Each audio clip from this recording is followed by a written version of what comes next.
Me dejaron a cargo, loco, así Bueno, que sí. me van a tener que hacer. Conducción. Martín Epstein, hoy es tu día, Hoy hoy es te mi convertís en héroe. Sí, mira, hasta ayer a la tarde tenía pensado hablar de algunos temas y habló Caputo. Entonces, Pasaron cosas. No vamos a dejar a Luis Caputo fuera de nuestro piso porque merece un lugarcito. Ayer Caputo dejó un montón de frases, fue a participar de un evento en una escuela de negocios.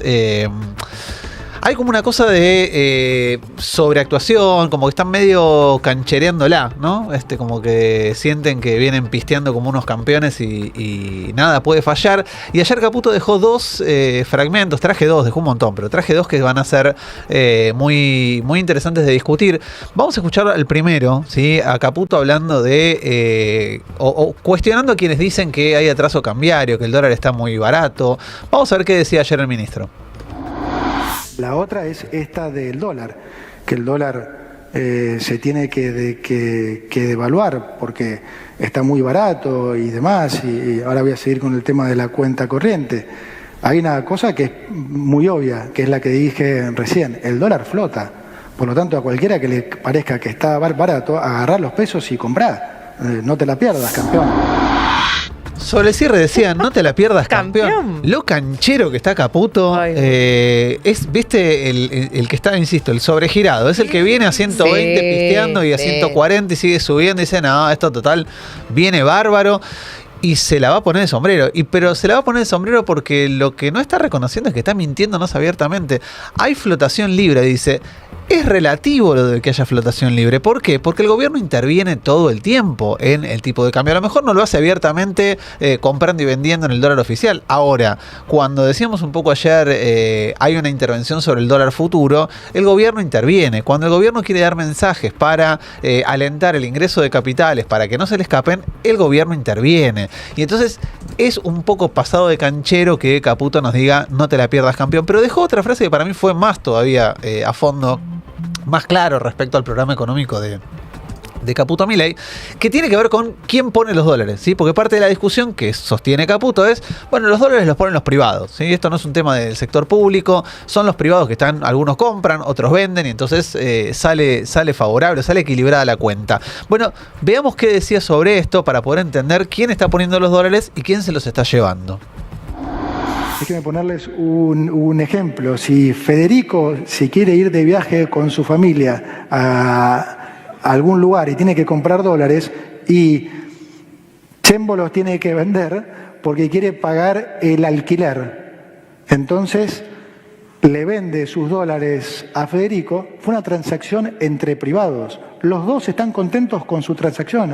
Ahora Chembo tiene pesos, puede pagar el alquiler. Federico tiene dólares, se fue con su familia afuera.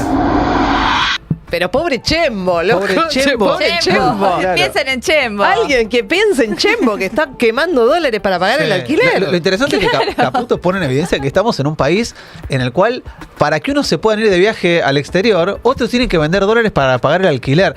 Lo está diciendo abiertamente. ¿Sí? Están diciendo, este país es un país en el cual, para que haya Federicos que se puedan ir de vacaciones al exterior gastando dólares que no tienen, tiene que haber un Chembo del otro lado que venda sus dólares para pagar el alquiler, para comprar la comida en el supermercado. Lo que está diciéndote abiertamente es el desahorro de quienes habían juntado dólares en las décadas previas es el que financia la salida del turismo hacia el extranjero. Pero eso no es porque el mercado funcione así, es porque el gobierno generó incentivos para que quien tiene pesos extras pueda comprar dólares y que al que le falte peso tenga que vender los dólares que tiene ahorrados. No, esto es un problema social que el gobierno no quiere percibir o no le interesa o cree que no tiene ningún tipo de límite. Me da la sensación de que si lo dicen así tan abiertamente, tienen en claro y en todo caso será el modelo que ellos imaginan en sus cabezas. Total. de cómo debe funcionar un país. Lo que pasa es que lo que Caputo no pone en esa cuenta, en la que habla de particulares, es que además de Federico que se quiere ir de viaje a Miami y Chembo que tiene que vender los dólares para pagar el alquiler, hay un montón de gente que entró a invertir en dólares con la expectativa de llevarse más cantidad de dólares que los que puso en su inversión original. Y a esa gente no se les va a poder pagar con los dólares que venda Chembo y sus amigos que se quedan sin pesos para pagar el alquiler. No van a alcanzar esos dólares cuando los que entraron masivamente, insisto, no el que se gasta los dólares para irse de viaje, sino el que entró a invertir en dólares. Cuando ese se quiera ir, cuando ese colectivo se quiera ir, cuando los grandes inversores que entraron con el JP Morgan o con otros financieros, otras agencias que vienen a invertir en el país se quieran ir, no va a haber dólares para pagar. ¿Y ahí qué pasa?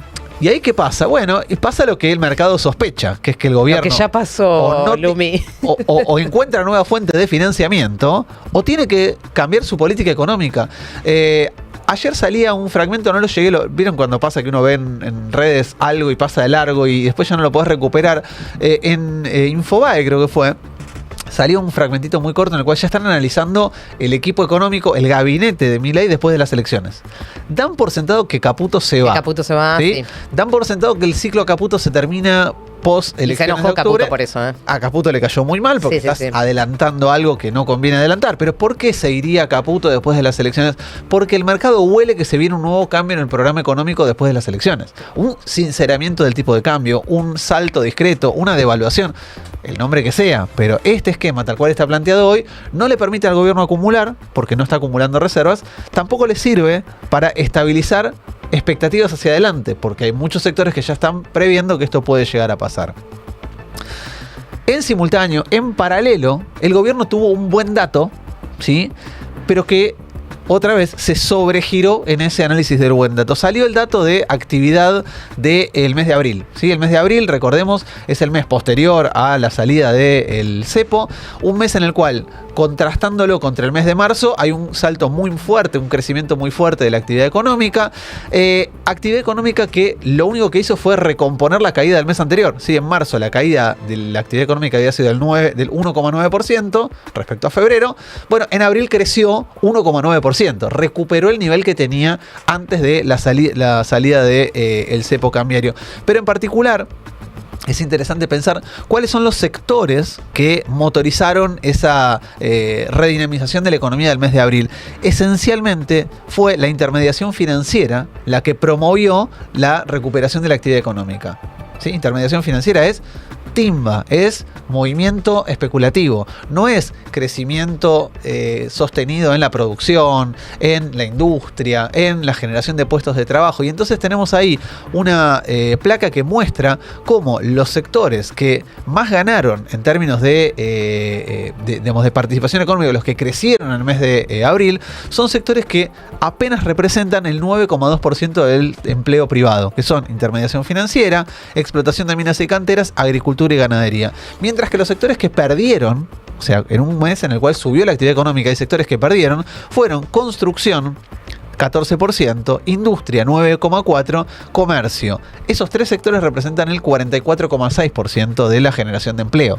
Y entonces, lo que crece en términos de actividad económica son actividades que no demandan puestos de trabajo, mientras que lo que cae son actividades que demandan la mayor parte de puestos de trabajo. Y entonces vemos, insisto, una dinámica peligrosa hacia adelante, que es que aún con buenos datos de recuperación económica, la recuperación concentra, no solo se concentra en pocas manos, sino que además de esto genera tensión sobre el mercado de trabajo. No es una recuperación que implique más cantidad de empleo, mejores condiciones de empleo, sino que genera todo lo contrario. Sí, es bastante sencillo entender eso. O sea, si vos tenés un montón de datos económicos porque digo esto porque a veces escucho, sobre todo algunos analistas, algunos periodistas que hablan, bueno, de estos datos que por ahí, digamos, uno los ve y decís, bueno, está el dólar estabilizado, la inflación más o menos controlada, qué sé yo, y de repente tenés una cantidad de desocupados tremendo. Bueno, hay algo que no está funcionando bien, entonces. Es tan simple, o sea, no hay que estudiar en la universidad para darse cuenta de que hay algo que no está bien ahí. Totalmente. Y todo esto, insisto, en un mes en el cual la actividad económica creció, ¿sí? Porque tal cual. Cuando vos tenés los datos de caída de la actividad económica, eso además le pega peor a los sectores que dinamizan el empleo. Pero cuando crece la actividad económica, no recuperas de ninguna manera la capacidad de generación de puestos de trabajo que necesitarías para volver al nivel anterior, ¿sí? La actividad económica cae 1,9, recupera 1,9, en el medio perdiste puestos de trabajo. Yo sé que son muchas variables, pero ahí lo que habla es de una concentración cada vez más importante de la economía y de quién gasta y quién puede gastar y quién no. Completamente, y de hecho traje, para que entendamos un poco esa dinámica. 2 ejemplos, sé que el otro día los habían planteado en Maldita, lo llevó Mati, entonces los traje para acá porque me parece que valían la pena, pues son 2 grandes empresas. Si uno tiende a pensar que la dinámica laboral tiene una especie de cuello de botella, un conflicto fuerte en las pequeñas y medianas. Es cierto, las pequeñas y medianas son las que primero ven el sacudón de la crisis porque tienen menos margen para poder sostenerse. Ahora, cuando vos te encontrás, como tenemos ahí para compartir desde Infogremiales, que Molinos Río de la Plata, que es una de las grandes empresas alimenticias de la Argentina, anuncia despidos e impone rebaja salarial, lo que estás viendo es un modelo que no cierra con la cantidad de trabajadores que tenemos hoy. Es más, va a ir cerrando progresivamente con cada vez menos cantidad de gente dentro del sistema. El segundo ejemplo, que también da cuenta de una gran empresa alimenticia, es el caso de Giorgalos. ¿Sí? Ahí tenemos una imagen donde se ve un enfrentamiento abierto entre trabajadores y la policía en una protesta de los laburantes de Giorgalos por despidos. Insisto, son grandes empresas alimenticias que empiezan a empujar, también en un contexto muy particular, porque se envalentonan con los despidos masivos en un contexto en el cual el Estado está haciendo lo mismo. ¿Sí? El Estado está despidiendo personal, pero además está fomentando la precarización de las condiciones de empleo. En este país a 2 tiempos, en dos sintonías diferentes, surgió también un dato que fue celebrado fuertemente por ciertos sectores, que es que aumentó muy fuertemente en el último periodo la venta de autos 0 kilómetros, ¿sí? Dice ahí la nota de ámbito financiero, la venta de autos 0 kilómetros subió 77% en 2025, esto es contra el 2024, y atención con el título, dice, y tuvo el mejor primer semestre desde 2018. Yo decía, el que puso el titular o tuvo cierta malicia o nos está dejando entrever, ojo, porque el crecimiento de ventas de 0 kilómetros que estamos viendo en niveles récords, si lo comparamos con el último pico, fue una especie de presagio de la catástrofe económica posterior. Claro. ¿Sí? Toda comparación, vos lo decías, Gaby, cuando hacías referencia un poco a lo de Caputo ayer. Si vos comparás contra 2017 y 2018, tenés un problema. ¿Por qué? Porque tenés picos de consumo de productos de alto valor agregado, pico de demanda de dólares para turismo, y después de eso, ¿qué vino? Después de eso vino una crisis fenomenal. Claro. ¿Por qué? Porque te quedaste sin dólares. Y entonces estamos viviendo una especie de repetición de aquella película con las mismas características. Claro, pero encima lo tenés al mismo intérprete, actor e intérprete, diciendo, ojo que esto no es lo mismo que pasaba. ¿Cómo no? Es exactamente lo mismo. ¿Cómo no? El único cambio. Y nada me inquieta más que el tenerlo a Caputo mostrándote un cuadro y explicándote por qué no, esta vez no es lo mismo. Mira, el único Salí cambio. de ahí, maravilla. Hay un cambio muy significativo que tiene que ver con la secuencia en la cual se produce el endeudamiento de este gobierno respecto al gobierno de Macri, ¿sí? Que es, el gobierno de Macri, como no tenía la deuda que el propio Macri había generado con el Fondo Monetario, pudo abrirse a los mercados internacionales rápidamente. Y como se abrió rápidamente, porque aparte el riesgo país no era un riesgo país difícil con un nivel que te complicase salir al mercado a colocar deuda, se endeudó hasta la manija, ¿sí? Se endeudó hasta la manija hasta que llegó un punto en el cual tuvo que ir a golpear las puertas del Fondo Monetario para poder repagar lo que el propio gobierno de Macri y Caputo habían generado como deuda. Bueno, hoy la secuencia es al revés. ¿Por qué? Bueno, porque esencialmente arrancaste con una deuda con el Fondo Monetario de 45.000 palos y entonces tuviste que primero negociar con el fondo para poder refinanciarte un poco por ese lado. Ya esa carta la jugaron, ya la carta de blanqueos extraordinarios también la jugaron. Lo que viene hacia adelante es ver cuánto tiran, cuánto aguantan con los dólares que consiguieron o con los incentivos para que la gente siga entrando dólares. Ahora, en el mismo momento en el cual nos encontramos con que hay récord de venta de autos 0 kilómetros porque hay una enorme capacidad de consumo en ciertos sectores altos, salió la confirmación del aumento de jubilaciones que no solo tiene congelado el bono de 70.000 pesos, sino que, claro, por la nueva ley de movilidad jubilatoria ajustan mirando la inflación para atrás. El último dato de inflación que tenemos es el 1,5% del mes de mayo, con lo cual la jubilación mínima aumentó 1,5% para este mes, y esto representa en términos económicos algo más de 4.500 pesos. El aumento de la jubilación mínima de este mes es algo más de 4.500 pesos. Estamos hablando en términos, para que se entienda, de una empanada de las que compra Darín. Las empanadas de Darín. no una docena, una empanada, una unidad de empanadas que compra Darín, o en el mejor de los casos, 2 empanadas en otro local que venda a otro precio.